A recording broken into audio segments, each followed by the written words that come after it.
Karena justru sudah tahu gitu ya.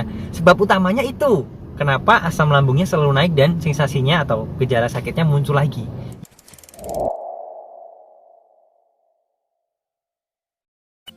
Ya, selamat pagi. Assalamualaikum warahmatullahi wabarakatuh. Salam sehat dan berlimpah selalu untuk Anda semuanya.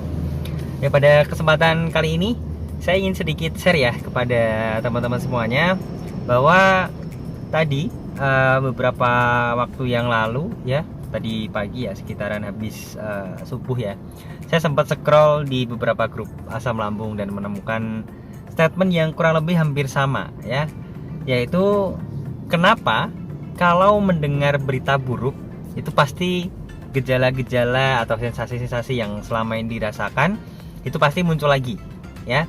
Jadi kalau teman-teman sudah mengikuti video saya yang sebelumnya ya, terkait dengan hubungan GERD, anxiety, kemudian asam lambung, MAH, itu harusnya sudah mulai paham seperti apa polanya gitu ya. Tapi di sini saya akan menjelaskan lebih detail lagi agar membantu teman-teman lebih tenang, lebih rileks, dan yang pasti tidak panik dengan hal tersebut.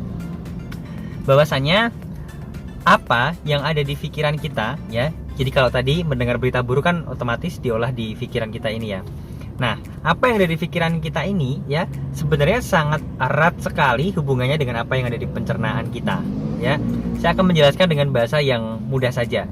Jadi misalkan Anda ketika sedang mengalami stres gitu ya, beban berat kah atau ada masalah gitu ya, mau makan makanan yang enak pun itu rasanya kan nggak selera ya. Jadi kayak sudah dimakan pun rasanya kok kayak nggak enak ya, kok rasanya kayak biasa saja ya, kayak gitu ya. Kemudian selanjutnya ketika Anda sakit perut ya, atau perutnya pas nggak enak, itu pasti nggak bisa konsentrasi ya, pikirannya kemana-mana, terus kemudian ya mikirnya macam-macam gitulah ya. Nah, itulah hubungan timbal balik antara pikiran utama kita dan juga perut kita. Proses ini yang dinamakan dengan gut brain axis ya. Jadi hubungan antara otak besar dengan otak kecil yang ada di pencernaan kita. Kenapa? Karena sistem saraf yang ada di tubuh kita ini yang menghubungkan pencernaan dengan otak kita ini itu satu atau sama gitu ya, sistem sarafnya dinamakan dengan neurotransmitter ya. Dan di otak kita, di pencernaan kita ini ada yang dinamakan dengan enteric nervous system, yaitu otak kecil yang itu sangat erat kaitannya dengan otak besar atau otak utama kita ini ya. Jadi kalau teman-teman sering merasakan ada masalah berat, terus kemudian mau makan rasanya nggak enak, atau bahkan sebaliknya pengennya makan terus sehingga nanti itu mungkin mengurangi rasa cemasnya, rasa stresnya, ada juga ya yang seperti itu. Itulah hubungan yang sangat real yang sering kita alami. Kan kalau teman-teman lagi merasakan mules kan nggak mungkin bisa konsentrasi kan ya. Secara pikiran kan nggak bisa fokus gitu ya. Nah, itulah hubungannya.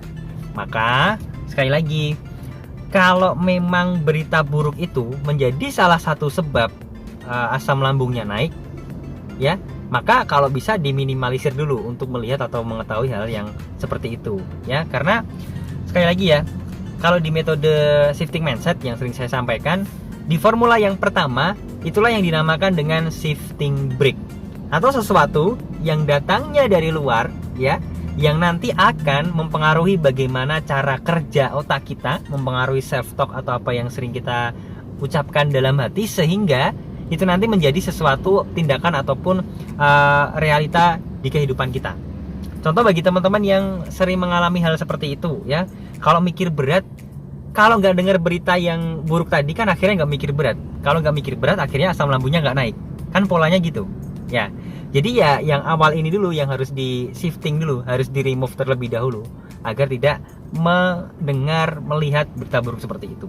Itu kan sebenarnya pilihan ya, ada di tangan teman-teman semuanya. Nah, maka di sini saya ingin menyampaikan, kalau Anda sudah tahu bahwa itu adalah sebab utama kenapa asam lambung Anda naik, ya ditinggalkan dulu, di lift dulu ya. Jangan malah sering melihat hal-hal yang seperti itu, berita buruk ataupun tentang ya pokoknya nggak bagus lah. Itu di minimalisir dulu, karena itulah sebab utama Anda sebenarnya. Kalau merasa pola makan udah baik, pola hidup sudah baik, tapi hanya mendengar sesuatu yang tidak baik berita buruk seperti itu justru malah menjadi penyebab asam lambung naik, kemudian merasakan sensasi-sensasi yang lainnya. Ya, jadi mulai paham ya gambarannya ya teman-teman semuanya. Itulah kaitannya antara apa yang ada di pikiran kita dengan apa yang ada di sistem pencernaan kita. Dan itu saya yakin banget teman-teman sering mengalami hal seperti itu, ya. Dan maka saya selalu menekankan bahwa semua itu adalah pilihan dari Anda terkait dengan apa yang ingin Anda input di pikiran Anda, terkait dengan apa yang bagaimana cara Anda merespon apa yang masuk atau apa yang Anda input di pikiran Anda.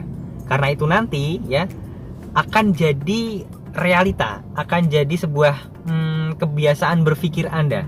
Kalau sudah jadi kebiasaan berpikir, maka akan menjadi sebuah kebiasaan untuk meresponnya seperti apa. Nah, respon ini yang menentukan apakah asam lambung kita naik atau enggak. Kalau Anda sudah bisa merespon hal tersebut dengan baik, sebenarnya enggak masalah saja. Cuma permasalahannya kan belum bisa merespon hal tersebut dengan baik, hingga akhirnya nanti akan menjadi sebuah kebiasaan berpikir yang kurang bagus. Kebiasaan berpikir nanti akan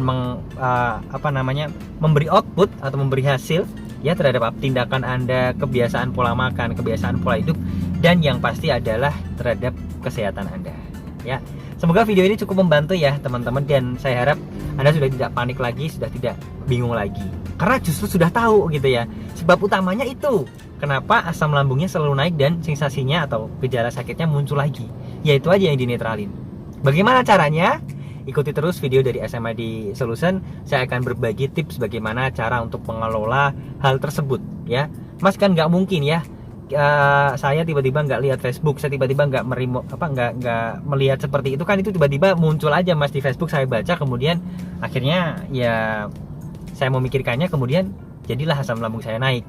Yes, saya paham banget hal seperti itu. Maka nanti saya akan bantu Anda bagaimana untuk men-shiftingnya ya, agar hal tersebut tidak menjadi penyebab utama asam lambung Anda naik dan Anda mengalami gejala-gejala yang selama ini Anda rasakan. Semoga video ini cukup membantu. Kita jumpa lagi di video yang selanjutnya. Saya Alfi Haryanto, founder dari SMID Solution. Pamit dulu diri.